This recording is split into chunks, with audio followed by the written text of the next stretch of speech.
আসসালামু আলাইকুম। আশা করি সবাই ভালো আছেন। আজ আমি কচুরমুখী দিয়ে সিলভার মাছ রান্না করব। তাই আমি এখন পেঁয়াজ মরিচ কচুরমুখীটা কেটে নিচ্ছি। কচুরমুখীটা আমি ভাপিয়ে রান্না করব। কচুরমুখীর যে একটা লালসা ভাপ আছে সেটা ভাপিয়ে নিলে বের হয়ে যায়। আপনারা চাইলে এমনিতেও রান্না করতে পারেন। আমি এর আগে এমনিতেও রান্না করছি, কিন্তু আমার মনে হয়েছে ঝোলটা কেমন যেন আঠালো আঠালো হয়। এর জন্য আমি কচুরমুখীটা ভাপিয়ে রান্না করব। এখানে আমি মরিচগুলো কেটে নিয়ে মরিচের বিচিগুলো ছাড়া নিচ্ছি। আমি যখন তরকারি রান্না করি মরিচগুলো কাটার পরে এরকম আমি বিচিগুলো বের করে নিই। সব কিছু কাটা শেষ। এখন আমি কচুরমুখীগুলো ভাপিয়ে নেব। কচুরমুখীর যে একটা লালসা লালসা ভাপ আছে সেটা ভাপিয়ে নিলে বের হয়ে যায়। এর জন্য আমি ভাপিয়ে নিয়ে কচুরমুখীটা রান্না করব। এখানে সামান্য পরিমাণে একটু লবণ দিয়ে দিচ্ছি। এখন আমি 5 থেকে 10 মিনিট কচুরমুখীটা ভাপিয়ে নেব। দেখেন কত সুন্দর হয়েছে কচুরমুখীটা। আমি এখন পানি থেকে কচুরমুখীগুলো আলাদা করে নিচ্ছি।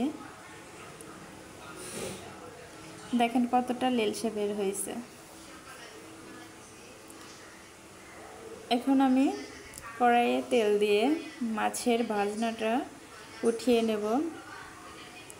আমাদের এলাকায় মাছে ভাজনা খায়, আমি ভাজনাটা এখন উঠিয়ে নিচ্ছি।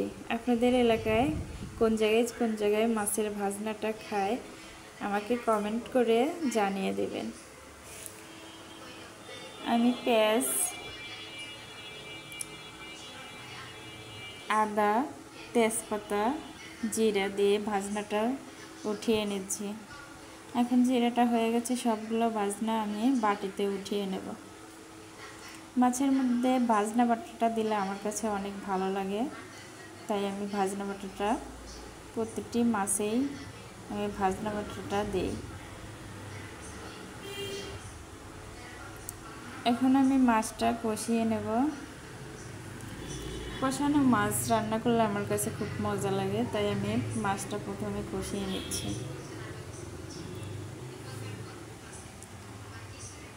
পেঁয়াজটা দেওয়া হয়ে গেছে তেলের মধ্যে। এখন কিছুক্ষণ নেড়ে চেড়ে একটু পানি দেব, যাতে মশলাগুলো পাতিলের তলাতে না লেগে যায়। স্বাদ মতো লবণ দিয়ে দিচ্ছি। এখন আমি সব মশলাগুলো এর মধ্যে দিয়ে মশলাটা আগে প্রথমে কষিয়ে নেব। কষানো মশলার মধ্যে আমি মাছগুলো সব দিয়ে দেব। কষানো মাছ দিয়ে সবজি রান্না করলে আমার কাছে খুবই মজা লাগে।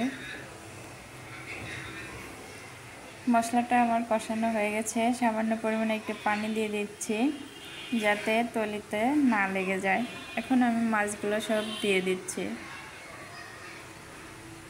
আমি মাছ রান্না করলে প্রথমে আমি মাছটা কষিয়েই নেই। কষানো মাছ আমার পরিবারের সবাই পছন্দ করে খেতে। এখন আমি সবগুলো মাছ দিয়ে মশলার সাথে নেড়ে চেড়ে নিচ্ছি। মাছগুলো আমি 10 থেকে 12 মিনিট কষিয়ে নিলাম। এখন আমি জিরা গুঁড়োটা দিয়ে মাছটাকে ভালো করে নেড়ে চেড়ে আবারও 2 থেকে 1 মিনিট কষিয়ে নেব।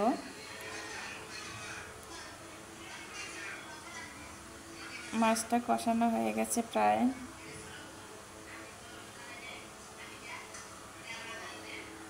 মাছের লবণটা ঠিক আছে কিনা সেটা আমি দেখতেছি। প্রায় হয়ে গেছে। এখন আমি মাছটাকে নামিয়ে নেব।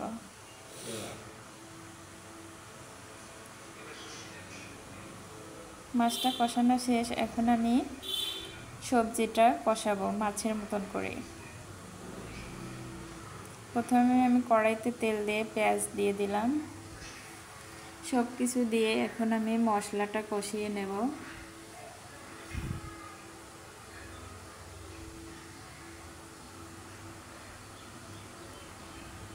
এখানে যেভাবে ঝাল খেতে পছন্দ করেন সেভাবে কাঁচামরিচটা দিবেন। এখন আমি সব মশলা দিয়ে দিচ্ছি।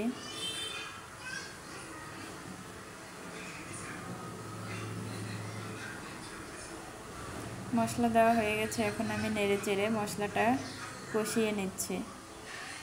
কষানো হয়ে গেছে, আমি এই সবজিটা দিয়ে দিলাম।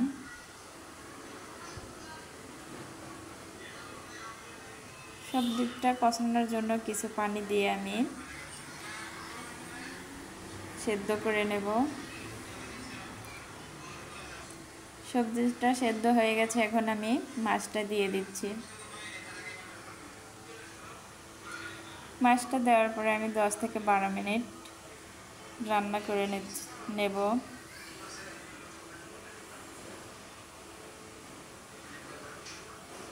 দশ থেকে 12 মিনিট পর আমি ঢাকনাটা খুলে আবার মাছটাকে নেড়ে চেড়ে দেব। মাছটা প্রায় হয়ে আছে। এখন আমি যে আগে থেকে ভাজনা বাটাটা বেটে রেখে দিয়েছিলাম সেটাই এখন মাছের মধ্যে দিয়ে দেব। প্রথমে বাটিতে আপনারা ঝোলটা উঠিয়ে মশলাটা সাথে গলিয়ে দেবেন। ঝোলের সাথে মশলাটা ভালো করে মিশিয়ে মাছের মধ্যে দিয়ে দেবেন। আমি যেভাবে এখানে মশলাটা ব্যবহার করতেছি, এভাবেই আপনারা মাছের মধ্যে দিয়ে দিবেন। মাছটার ঝাল লবণ ঠিক আছে কিনা আমি দেখে নিচ্ছি, সব কিছুই ঠিক। এখন আমি ঢাকনা দিয়ে 1 থেকে 2 মিনিট রেখে দিলাম। মাছটা প্রায় হয়ে আছে, এখন আমি মাছটাকে নামিয়ে নিচ্ছি।